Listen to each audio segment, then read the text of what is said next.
Bom, o convidado agora é o vice-presidente executivo da Abras, Associação Brasileira de Supermercados, e diretor-geral da Holding Abras, Rodrigo Canduzio Segurado. Muito bom dia, Rodrigo, tudo bem contigo? Bom dia, Fábio, muito bom dia. Bom, Rodrigo, a Abras teve uma reunião com o ministro da Fazenda, Fernando Haddad, para discutir reforma tributária. E esse assunto está sendo tocado a toque de caixa pelo Congresso. Seu presidente ainda quer fazer a votação nesta semana. Eu queria saber de vocês, como representantes da Associação Brasileira de Supermercados, qual o ponto de vista de vocês na reunião com o Haddad, hein?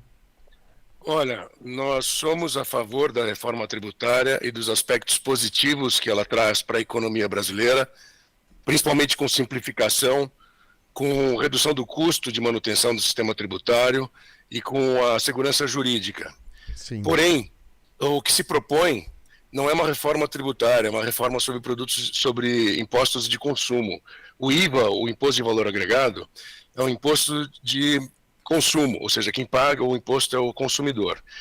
E no texto original, o governo estava propondo um imposto único com uma alíquota única de 25%, significando que os produtos na ponta ao consumidor iam ter 25% de acréscimo. Então, o nosso pleito é, vamos discutir o impacto real na economia popular e no acesso da população aos alimentos, como todos os outros elos da cadeia nacional de abastecimento e outros setores da economia, com cálculos e projeções mais bem definidos. Nós não temos isso. Nós passamos décadas discutindo a reforma tributária e o texto que vai à votação vai ser publicado essa semana e vai ser colocado em votação essa semana, ou seja, sem tempo para que todos os setores possam discutir o impacto concreto. Uma declaração feita pela Abras, inclusive repercutiu contraponto por parte de gente do Ministério da Fazenda, que não era bem isso o impacto em percentual que aumentaria o preço dos produtos. Existem duas coisas, né, Rodrigo? Às vezes a gente fala de aumentar imposto e aí alguém diz assim, não, na cesta básica não vai aumentar. E eu fiz questão de imprimir aqui a lista da cesta básica e todos nós brasileiros, independente da renda dos brasileiros, além da cesta básica, ele também leva mais coisa para dentro de casa. Claro. Então, cesta básica está ali, arroz, feijão, óleo, sal, açúcar, café, molho de tomate, espaguete, sardinha, salsicha, milho, ervilha, farinha de trigo, mandioca, biscoito doce, salgado, pão de forma, manteiga, banana e leite em pó. Acho que basicamente é isso aí, né? Essa lista, o que ocorre no Brasil é que cada estado tem uma cesta básica diferente. E o Aguinaldo Ribeiro, relator da proposta da reforma tributária, teve uma ideia que eu acho que é louvável, que é criar uma cesta básica nacional, única, para que tenham alíquotas claras para todos os estados da federação sobre os itens da cesta básica. Então isso é uma coisa que a gente defende. Só para você ter uma ideia, 53% do que se vende no supermercado são itens de cesta básica. Ou seja, nossa atividade é essencial à população de abastecimento para os itens essenciais. Mas voltando à tua pergunta inicial sobre o Haddad, a reunião com o ministro Haddad e com o Bernardo Api foi ótima. O Fernando Haddad se sensibilizou com o eventual impacto de incremento dos impostos sobre os itens da cesta básica e vão trabalhar para que esse impacto seja o menor possível. Vou te dar um exemplo. Hortifruti, frutas, verduras e legumes, não tem impostos no Brasil inteiro. Certo. E pelo texto da proposta, da reforma, está se propondo aumentar em 12,5%.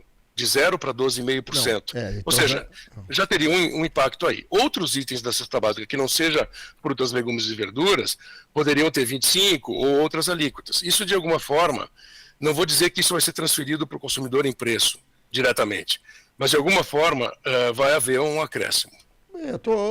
Rodrigo, a gente sabe que a reforma tributária é uma coisa, e o empresário, no meio, fica repassando o que vem cobrado. Se cobrar menos, repassa menos. Se cobrar mais, repassa mais. No final, é o bolso do trabalhador, do aposentado, que vai sair essa grana. Eu pergunto o seguinte, assim, vê se tu consegue me ajudar. Essa reforma tributária é para arrecadar mais, sim ou não? Sim, porque senão a gente não faria o maior IVA do mundo de 25%. A média global dos países da OCDE é de entre 7%, 10%, 15%. Um IVA de 25% é sobretaxado. Veja, o sistema tributário é o sistema de financiamento do Estado. Se o Estado é grande, ineficiente e gasta, os tributos vão crescer. Então, nessa lógica, a gente é contra que a reforma tributária seja discutida antes da reforma administrativa. Porém, no âmbito político, o que está em jogo agora é a reforma tributária. Depois, nós vamos ter que pedir para o governo a cota dele. Tu acha que vai ter cota dele? Veja, se o governo não for mais eficiente ou um pouco menor, o povo é que vai pagar essa conta de qualquer maneira. Agora, uma coisa importante para esclarecer, o Imposto sobre Valor Agregado tem uma série de benefícios, porque ele elimina a sobretaxação de impostos e a acumulatividade, e inclusive ele faz a acreditação entre os elos da cadeia, neutralizando os impostos da cadeia. O que eu quero dizer com isso é o seguinte: o consumidor paga no final impostos, só que alguns desses impostos são recuperados pelo varejo, que são recuperados pela indústria e assim por diante.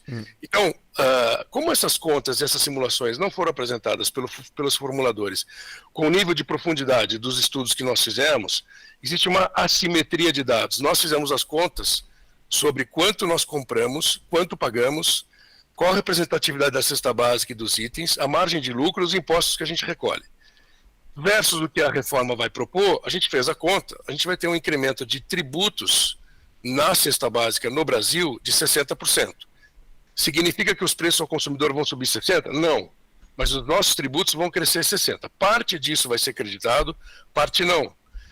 Em suma, os produtos ao consumidor podem se elevar. Mas o governo tem uma ideia de devolver os tributos para a população mais vulnerável pelo cadastro único, pelo CPF, que é o chamado cashback. Ou seja, para nós não faz sentido cobrar mais e ter menos acesso da população aos itens para dizer que vai devolver depois. É um contrassenso. É melhor isentar e dar acesso à população do que prometer que vai devolver imposto depois. Não tem cabimento. Eu também concordo contigo. Eu acho, para que retirar do bolso e depois devolver de outra forma?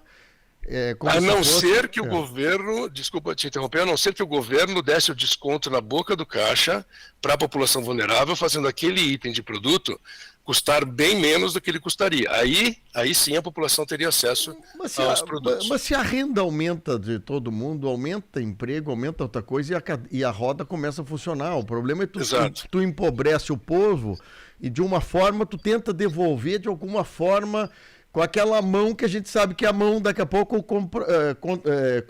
trazendo outro comprometimento da população. Bom, mas eu quero saber o seguinte, tirando a cesta básica, Rodrigo, que tem itens que tu falaste que provavelmente vai ter uma lista única de cesta básica. Mas, tirando a cesta básica, vamos para um outro item que não está nesse 53% dos itens que o supermercado vende. Me dá um exemplo de um outro produto que tu vê que o impacto vai acontecer. Não, veja, olha só, você não distribui renda através de imposto sobre consumo. Imposto sobre consumo diferencia produtos essenciais e produtos supérfluos. Okay, então, concordo. Os essenciais, que são cesta básica embaixo, deveriam ser isentos, como é em todo lugar do mundo. Agora, a bebida alcoólica, cigarros, produtos supérfluos ou de luxo, que são mais esses podem ser taxados. Então, eles já são taxados hoje a 50%, a 25%. E eles vão ter incremento. Alguns vão ter incremento, outros vão ter até redução. Ou seja, o que a proposta está propondo são 3 faixas de alíquotas. 25% de IVA é a base. 50% de desconto é 12,5%. E 0 isentos. Então, hoje, frutas, legumes e verduras é 0. Eles estão colocando 12,5% sobre frutas, verduras e legumes, vai aumentar 12,5%. Sobre os produtos mais sofisticados ou supérfluos, tudo bem, nós somos a favor. O imposto sobre consumo diferencia produto. Sim, então, essa é a lógica. E a distribuição de renda se faz através do imposto de renda, onde se diferencia a população e o cidadão de maior ou menor poder aquisitivo. Os ricos devem pagar mais impostos e os pobres menos.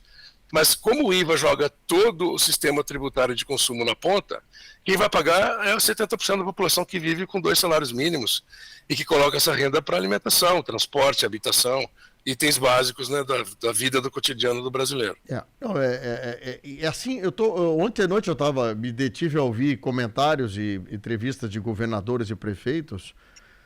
Quer dizer, nem só a Associação Brasileira de Supermercado está nesse problema. Os governadores, o governador de Goiás, ele está apavorado que querem criar um conselho para administrar essa nova arrecadação, para que esse conselho decida para onde vai o dinheiro. Tirando o poder do governador daqui a pouco de dizer, não, o dinheiro que é meu, eu faço o que quiser no Estado, né? Eu digo assim, numa velocidade tamanha, Domingos, Rodrigo,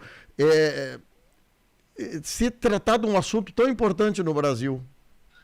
Veja, o sistema tributário, o que você tocou no ponto agora do sistema distributivo, né, entre os entes da federação, estados, a União, estados e municípios.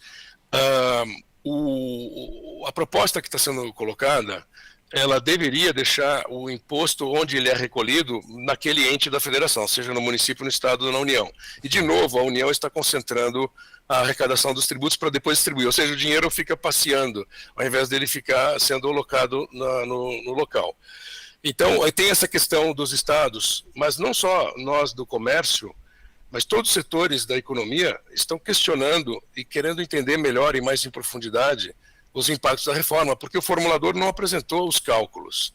Sim, ele só apresenta que vai haver a mudança, mas os cálculos sobre o IVA ser construído, eles falam num percentual, para cima e para baixo do médio, né? Eles não apresentam os estudos econométricos mostrando o real impacto, mas uma coisa importante deixar claro é o seguinte: o governo parte de um princípio de que hoje 33% do PIB são os tributos, eles não vão passar desse teto. 33% do PIB brasileiro são os tributos que a gente paga. Porém, a indústria está superonerada em 500 bi. E a indústria está em defasagem em relação ao agro e aos serviços. Serviços de comércio é 70% da economia, o agro é 20% e a indústria ficou com 10%. Só que eles estão muito onerados. Então eles estão pegando os 500 bilhões de oneração de impostos na indústria e, como não podem passar do teto de 33% sobre o PIB, vão distribuir entre comércio e o agro, comércio, serviços e o agro. Isso, como o IVA é um imposto sobre consumo, a maioria desse valor está indo para o comércio e serviços. Ou seja, o consumidor paga a conta. Mas veja, ele sempre pagou e continuará pagando. Sim. Só que agora vai ficar destacado na nota. O produto custava 10, vai custar 10, 12,50. E ele vai destacar na nota quanto é imposto. Isso é uma boa ideia. Eu me lembro disso aí. A gente vai no supermercado, uma lancheirinha em Nova York, e tá ali, comprou $20, $2 de imposto, tá claro. A sonegação, Rodrigo, a sonegação, que é outro problema do governo, que ele diz o seguinte: vai diminuir ou vai melhorar a fiscalização na sonegação, hein? Então, veja, o sistema que o governo propõe, desse ponto de vista, é espetacular, porque não tem mais a autodeclaração e o autopagamento. O sistema vai ser automático. O fluxo de recursos passa pela empresa e automaticamente o imposto vai ser recolhido. Então, não vai ser necessário aquela estrutura toda nas empresas de aferir o que comprou, o que vendeu, apurar o imposto e pagar o imposto. Então, num modelo futuro, eletronicamente, o sistema de pagamento vai funcionar de forma automática. Isso é positivo. Sabe que aqui no Rio Grande do Sul tem um sistema que eu não sei se tu já conhece, chamado Nota Fiscal Gaúcha. Claro. É um negócio interessante. Tu sabe que a gente consegue agora, eu abri o celular no aplicativo, eu sei o preço da última nota tirada de gasolina, no preço da gasolina vendida aqui em Camaquã, na nossa cidade. É um negócio interessante, assim, para te acompanhar o consumo. Quero saber o preço da picanha, tem ali o preço da picanha, nos mercados que tem. Eu acho que, por um lado, começa a ser transparente a questão dos custos e do preço de venda. Como é que funcionaria essa transição? Vamos imaginar que aprove a transição desse processo, Rodrigo. A transição é longa. Porém, nós temos aqui uma discussão sobre se deve ser rápida ou longa. Se for longa, 2 sistemas vão sobreviver concomitantemente. Nós temos 85 impostos no Brasil. Só 9 impostos estão sendo alterados com essa reforma. Os outros 70 e poucos impostos vão continuar. Então, quanto mais a substituição mais rápida for, melhor, porque a complexidade é reduzida. Porém, como nós não sabemos o impacto real, porque os cálculos não foram apresentados, nós preferimos que a transição seja longa para que a gente conheça com calma o que de fato o impacto que isso causa. Agora, esse exemplo do Rio Grande do Sul é excelente e nós gostaríamos muito que esse exemplo da nota fiscal do Rio Grande do Sul pudesse ser exportado para o Brasil todo. É um excelente caso de sucesso. Agora, veja, nós somos a favor da devolução do imposto para quem quer que seja, mas não baseado na oneração dos preços ao consumidor. Pois é. E aí? Sabe que o grande problema aqui, aqui a gente vive muito, aqui nós somos uma cidade pequena, são 60 e poucos mil habitantes, tem uma região bastante produtora aqui de arroz, de fumo aqui, nós temos uma região bem bacana aqui na beira da Lagoa dos Patos, e a gente vê muito a questão do emendas parlamentares, Rodrigo. Sim. A emenda parlamentar, para nós, assim que somos do interior, a gente vive um pouco mais do que daqui a pouco você que está aí em Campinas, São Paulo, né? Então o deputado vem aqui, faz aquela entrevista bacana, tá, e coisa. Olha, eu trouxe 200 mil para o hospital aqui de Camaquã, uma emenda que eu consegui, certo? O prefeito mesmo, os prefeitos também saem hoje, vão de pires na mão a Brasília, trazem, eu consegui mais 50 mil papai aqui de Camaquã. Isso todo dia acontece no interior. Os prefeitos, os governadores, os deputados, eles não têm gerência do recurso. O recurso é feito a conta-gota e de acordo com o humor da política. Nós estamos vendo aí vocês indo lá no Ministério, mas o Congresso negociando cargo, negociando emenda para poder aprovar as coisas. É muito ruim para o Brasil nós estar dependendo sempre do humor, né? Humor do presidente, humor do presidente da Câmara, humor do ministro. E isso acaba dificultando, porque o dinheiro nosso vai para Brasília e não volta. Infelizmente, ele não volta da forma como é para vir. E isso, numa reforma, como tu está dizendo, ao invés de fazer reforma administrativa, inicia com reforma fiscal e não soluciona a outra parte de o poder aquisitivo das pessoas melhorarem. O que nós queremos é que o povo tenha mais dinheiro no bolso para gastar mais no supermercado. Como fazer isso acontecer? Eu acho que o IVA, como tu está dizendo, eu acho que é uma coisa legal de desburocratizar o Brasil.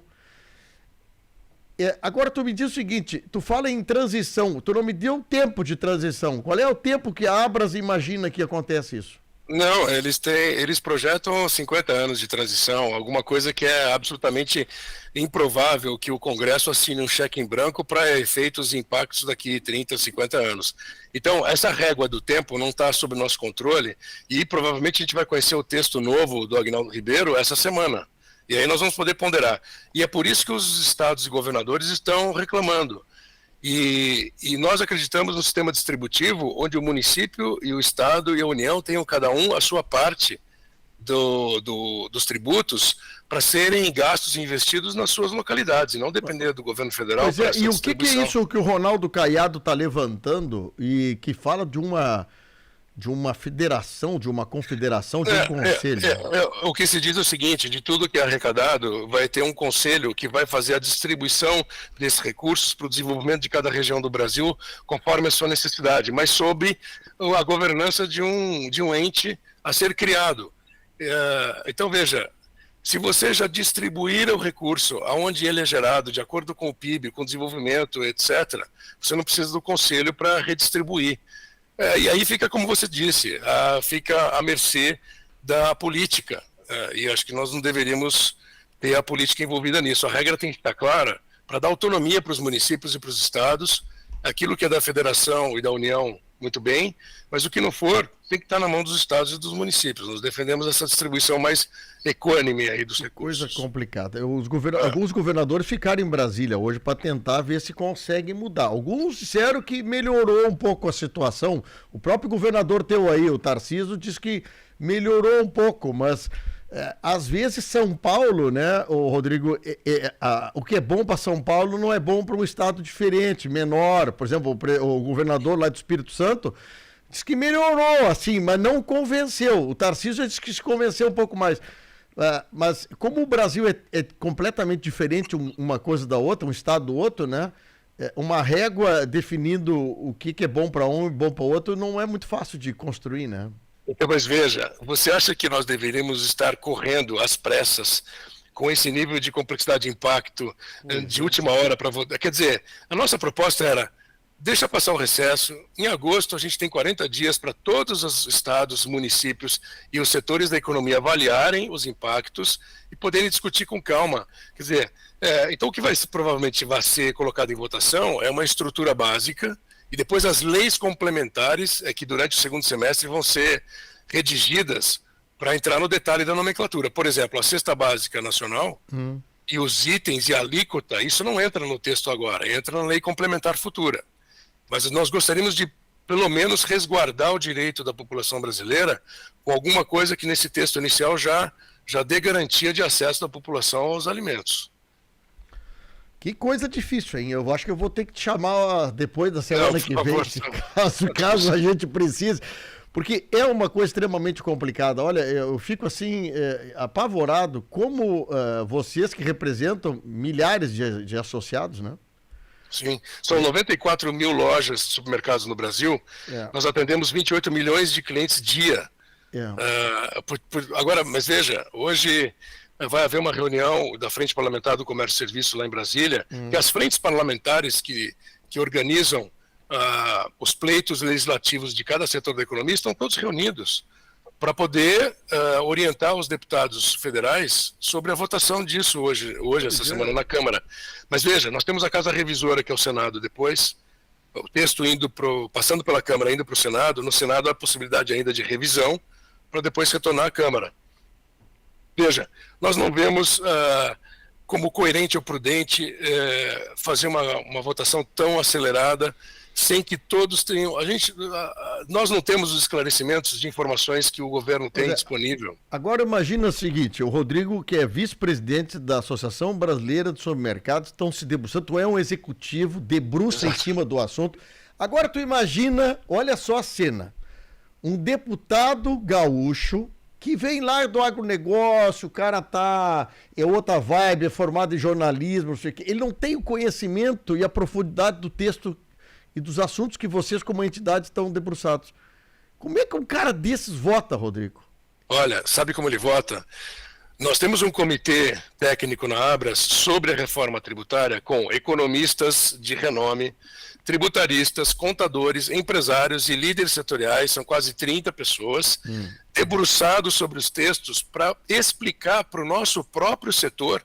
Nós temos 27 associações estaduais de supermercados e os empresários no Brasil inteiro nos perguntando qual é o impacto. Então, nós publicamos um estudo orientando o nosso setor a respeito da reforma, mas agora nós vamos orientar os deputados federais sobre quais são os impactos. Ou seja, é uma cadeia de informação que tem que chegar na ponta para quem vai decidir, que são os deputados federais, depois os senadores. Mas veja, a população acabou entendendo a reforma tributária como uma coisa positiva, mas sem descer no nível de detalhe, e agora a gente está enxergando a profundidade do impacto que isso possa causar. O que nós queremos? Que a economia se desenvolva, que a população tenha acesso aos alimentos e que o Brasil se modernize, principalmente no sistema tributário. Obviamente que seria muito melhor discutir o papel e o tamanho do Estado, a eficiência do Estado, antes de decidir quanto cobrar mais do povo para financiar o Estado. Infelizmente, a gente está nessa inversão de fatores. Mas, como já dizem, o momento político agora é de caminhar com a reforma tributária. Em seguida, nós vamos exigir do governo a sua contrapartida, em eficiência, e em tamanho e papel do Estado. Vamos ver. Olha, porque pode ser um tiro no pé do Estado, do governo federal, querer fazer isso assodadamente. Isso aí saiu tiro pela culatra e o mercado em si se revoltar com esse assunto, se caso eles apresentem coisas que... Porque a população brasileira, que é a grande maioria, como tu disseste, essa população não tem mais gordura para tirar do seu salário para pagar mais imposto. Claro que tudo depende agora dessa confrontação que tu está dizendo. Vai haver uma simbologia agora, matéria de qual é o imposto, como vai ser cobrado, essas coisas. Mas, infelizmente, o Rodrigo, o processo de cobrança de imposto, ele sempre foi muito mascarado para a gente. A gente acha que está pagando pelo produto e dentro do produto tem tanto imposto, né? É ruim, assim, é ruim para o poder do consumo do brasileiro, viu? Realmente não sei. Bom, mas vamos lá. É um assunto que vocês estão aí para isso e eu torço para que vocês tenham sucesso de tentar melhorar cada vez mais o cidadão brasileiro. Obrigado para a Abras aí, parabéns para a Abras pelo trabalho, viu? Obrigado, Fábio. Bom dia. Muito bom. Tá aí, ó, vice-presidente da Abras, Rodrigo Centeno Cantésio, segurado.